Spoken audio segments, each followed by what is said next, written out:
director, the staff of Brettonwood, all the alumni. Colleagues, this evening I bring greetings of the Department of Education to all of you. When we heard that in a gathering like this, we saw it fit that we come and congratulate the school on the 50th anniversary, as well as congratulate all of you that God has kept safe and healthy to be around during this time.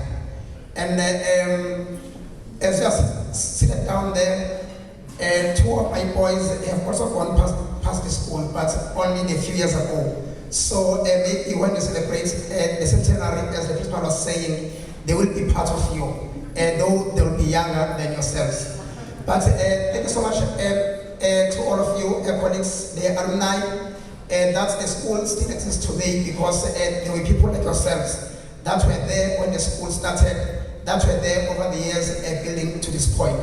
I wish to express our sincere gratitude as department that Brettonwood keeps on being one of the pride of the department through their performance, because their results keep on growing, and it is our wish that they reach the 100% that Brettonwood is known of.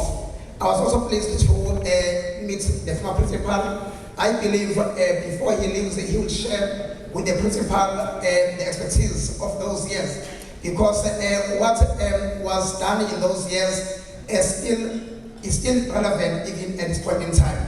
As a department, we are trying our best to assist the school, which is your school, your home, because as we are celebrating 50 years this year, my school is also celebrating 50 years in Management, where I matriculated. So we are trying our best to give the support that the school needs, and we will keep on supporting them to the point that they produce the results that we desire. My desire as the person that leads their manager, Mr. Mtemu, is to see Brettonwood achieving 100% pass as well as 100% bachelors.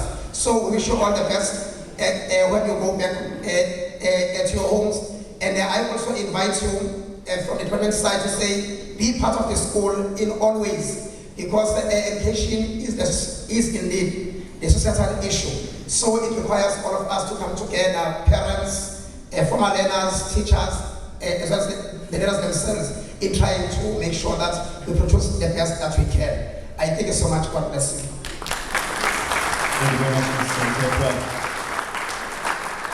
And I think just going back to Mr. Dlamini's opening, just to echo his words as to what Leslie has put together here today. If you'd have seen when I walked in here yesterday, it looked like a construction site of a virgin building with all the scaffolding that was up inside here. And I said to Leslie, is this really going to be ready by tomorrow? And she assured me that it was. And look how it's transformed today. So once again, I think a big hand for Leslie as well.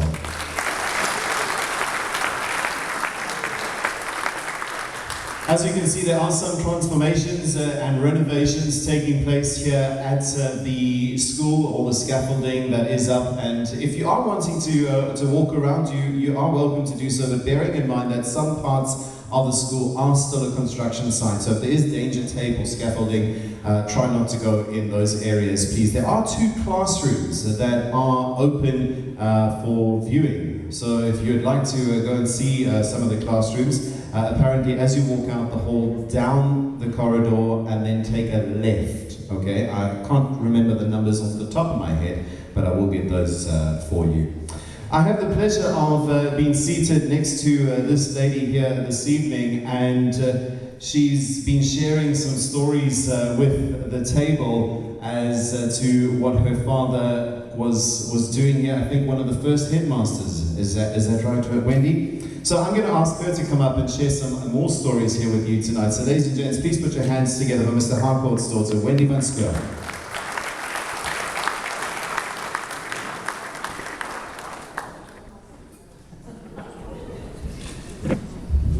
Hi, good evening everyone. I cannot tell you how wonderful it is for me to be here tonight. Those of you who knew my dad knew that that was one hell of a special man. I was very blessed I was adopted as a baby, and I was adopted by this incredible man who gave me so much in life that I cannot even tell you how overwhelming it is when I think of him and what he did for not only myself, but a lot of you that are seated here. I know very well that there were kids here. Oh God, we used to get phone calls in the middle of the bloody night. Somebody's in jail, and Dad used to go to haul them out. And I think maybe one or two of you could put your hands up. Dad had this most incredible way about him. Whatever he did it with such grace, and he did it with such authority. I was just scared of him, often, because he would look at me and I thought, okay, I've done it again. What have I done, Dad? And he never raised his voice. He just used to look at me and I'd say, okay, what's the punishment this time?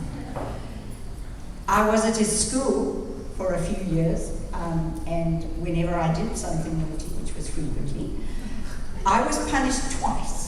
I used to be punished at school, and then I got home, and then I got it. What did you think you were doing? But I was very, very blessed because Dad, I don't know how many of you know this, but Dad was the youngest ever rugby player to play for Natal in those days, in 1939. And in 1939, Natal managed to beat Transvaal, which was an amazing event in those days. And Dad was the one who dropped a goal from halfway mark. And 40 years later, in 1977, we did it again. And Dad wrote me this lovely letter saying, they've done it, well done. And it was 40 years before that Dad had done exactly the same. So he was a special man. He loved his schools. He loved Brettonwood more than you can ever imagine. And one of the things that I always remember about Brettonwood is I used to rush around here before you even opened. And I was putting keys under tables and sticking things so that Dad was quite sure that everything was going to be perfect. In those days, the admin block wasn't even built, it was built later on. But one of the things I think that a lot of you will remember about Dad was his love of the English language. Dad, we used to have English lessons all day. Breakfast, lunch, and supper. Dad used to say, no, I before E except after C, and don't do this and don't do that, and how can you say that? But I think the main thing that Dad stood for was Rome. He says Rome was never built in a day. But Rome stood for respect, for obedience, and for maximum effort. And that's all Dad ever expected from anybody. He never asked people to do things that they weren't capable of doing. He knew every boy in this school. He was the kind of person, he'd walk down the street and Dad would say, God, there's Jones now. He used to play. Oh yes, he played left wing in my under 16B rugby team. Oh, and then we'd stop, and then it was Jones, and we used to have this whole story. But there were some amazing people that Dad taught. The Hewletts, I know there was Rainbow Chickens guy, Dad taught him. Professors, doctors, lawyers, they all had Dad. And I think that there are a lot of people in this world who were the better for having known my dad. And I know what he did for me, and I know what he did for everybody else. And I'm so blessed and so happy. He's sitting up there and he's saying, she's not a public speaker, but I'm sorry. She never was, but I'm happy to be here, and I really wish you all the best. And I hope Brettonwood keeps on going, because Dad loved this school more than you could ever imagine. And I wish Brettonwood the best. Mr. Fleming, I wish you had known my dad, because I think if you had, you would have known that there was a very special man. And he asked for respect. He didn't demand it. People just gave it to him. And I think one of the most exciting things was all over Durban, who are those boys with the black blazers and the Audacia written on it? They were so well mannered. And there were a bunch of hooligans, most of them, but they knew that his dad was super.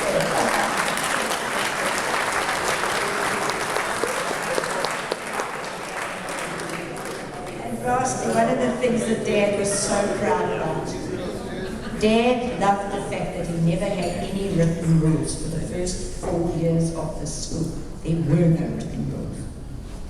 Because Dad just knew, and the people knew, and the teachers knew, and the pupils all knew, hey, here comes Harcourt, we're in trouble. So I wish the school all the best, and I really, really hope and pray that you will go from strength to strength. And I really think you can do it. Just remember that there was a person who started it who loved the school more than anything. And I wish you well, and I wish everybody here, it's so nice to see you all knowing that you're good Dad. Thanks very much.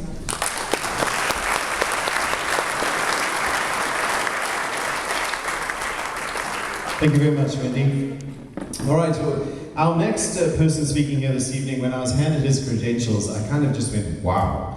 Yeah, you're going to see why in a moment's time.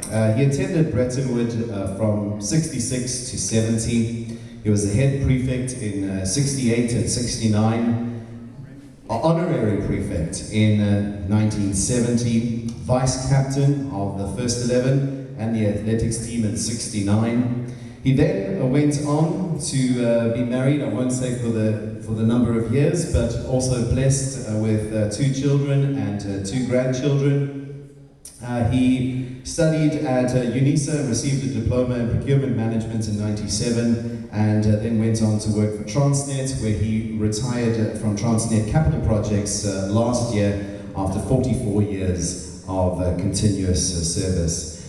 And if that doesn't impress you, he completed 15 Comrades Marathons, 3 Ironman triathlons, a doozy canoe marathon, a 100-miler road run, and currently, I won't say at what age as it tells me on here, but still runs the occasional half marathon. Ladies and gentlemen, please put your hands together for head prefect from 1970, Vernon Kretschmar.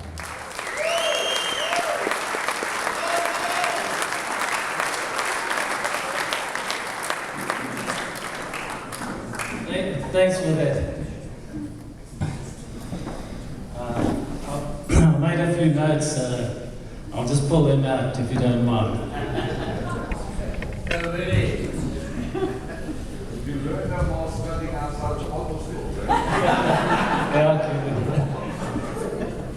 As I was saying, I attended school, Brettonwood High School, for 5 years, from 1996, the inaugural year of the school, to 1970.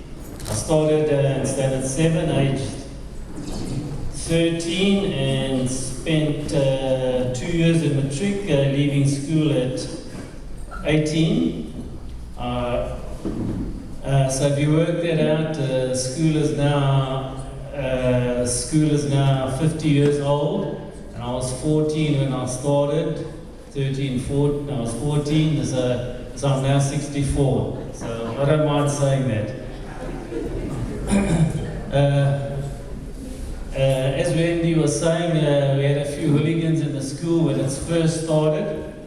My fellow students at the school when I joined in 66 were, I'll mention them, peasant kids from the villages of Seaview and Belay. Some rebel kids from Kenneth Gardens and Ambila.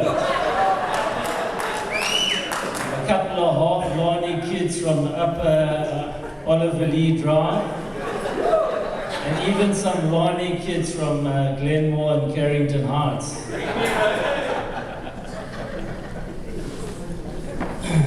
Without trying to offend anybody, and getting back to Wendy's point again, the school was made up generally of the fish and chip scholars of the area. Those that could not gain enrollment to the more upmarket schools of the day, like Glenwood and DHS, and I might even mention Mansfield in there. I don't think Mansfield, I think we were better than them. However, these fish and chip children bonded together, coming from very diverse backgrounds, and this bond somehow through this bond, we somehow managed to teach each other life lessons.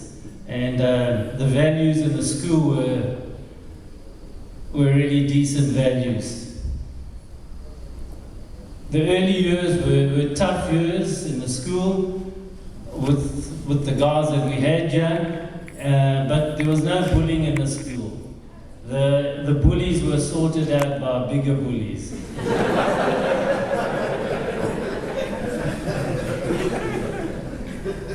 The early character of the school was influenced completely, immensely by Mr. Hawkwood.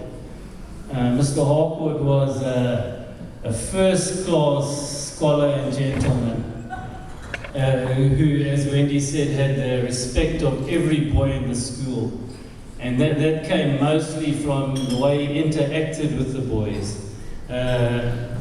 He just, you know, we just gave him our respect.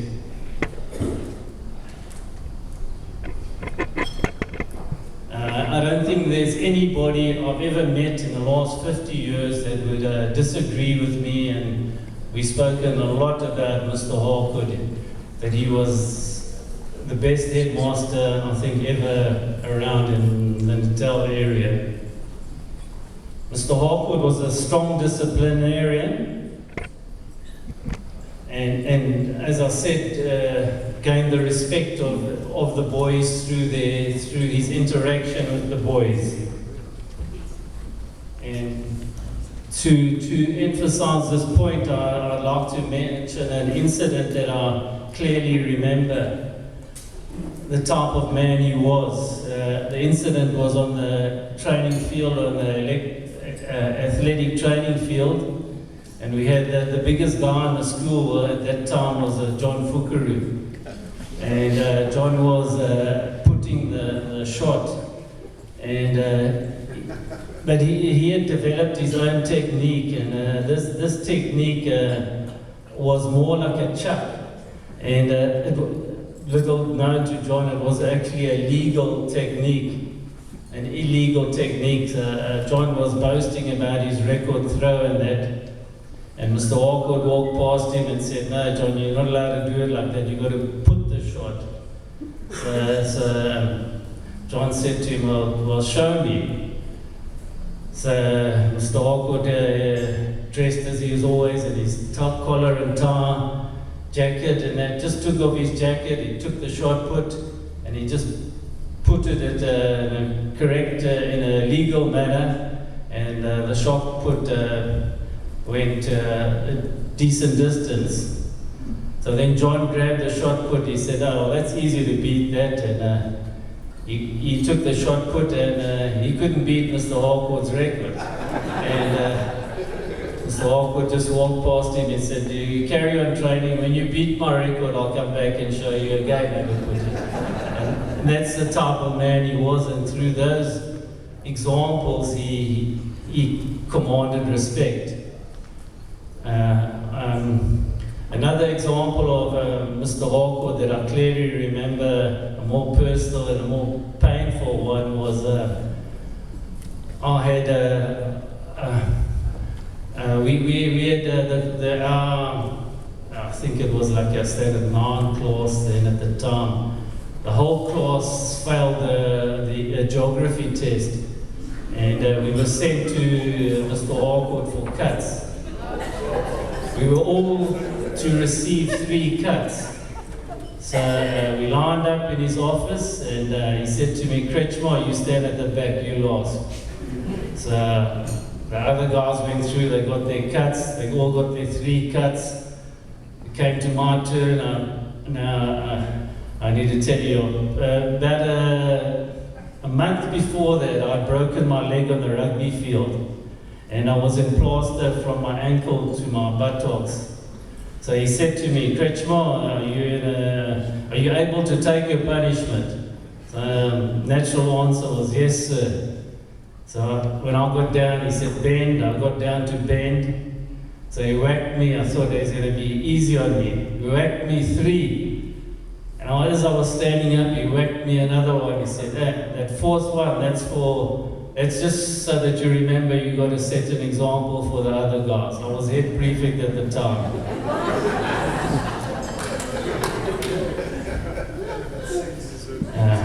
Most of the teachers at the school in the early days were young guys, and just speaking to them earlier this evening, I realized that there was only a few years difference between us. Mr. Steiner, I think, is like about 5 years older than me, something like that. So, but at the time, we sort of didn't realize that the teachers were the young guys like Mr. Steiner, Mr. Bradfield, Mr. Schultz. They just fitted in with the vibe of the school and just contributed to the school being a happy place, a vibey place, where discipline happened. Another point, next matter is a neighbouring school. A neighbouring school was Saambach.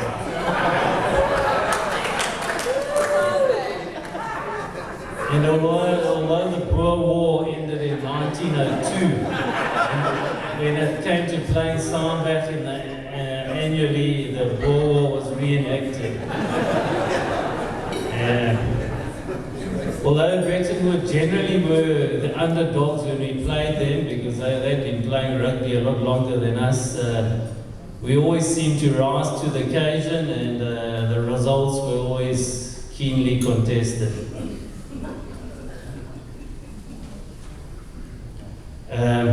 The encounters with Saambach were always rough and tough and uncompromising, but I gathered from some of the other guys here, the younger guys especially, that all of the encounters with Saambach weren't so rough and tough. And I just, on this point, I'd like to mention that the Sharks rugby thought they were the first to introduce the flasher girls, but some of the guys tell me Saambach might have beaten them to that.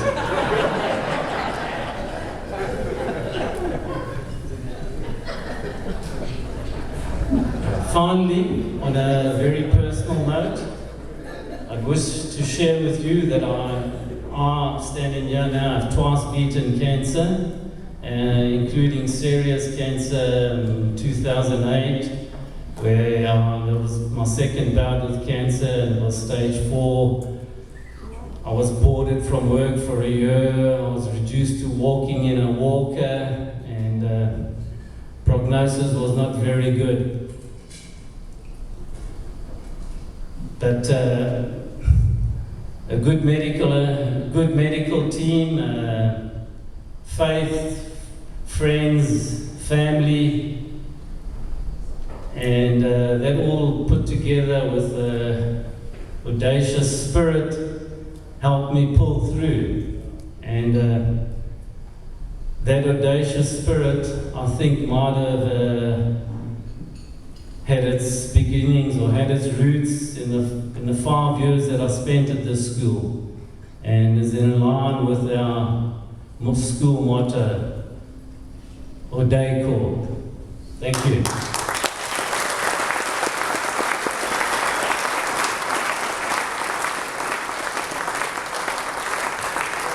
Thanks very much, Brendan.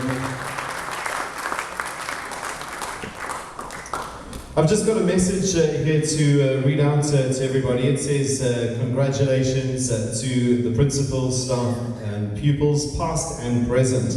Greetings from 2 of the mothers who prepared cricket lunches in the 60s and 70s. Those were the days we enjoyed the Saturday mornings. From Angeline Perkins and Philly Heyman.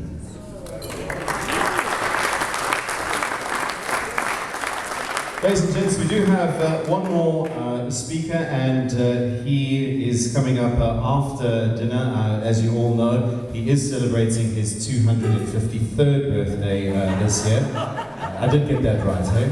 Was it 254? Sign language is always the best. All right, so he is coming up after dinner, ladies and gents. Dinner apparently is ready, Leslie, is that right? Fantastic. Is there any particular order or just fend for yourself? Okay, lovely. All right, ladies and gents, the dinner is served in the corner. We're going to listen once again to the Durban Music School's jazz band. Enjoy yourselves and I'll see you back shortly.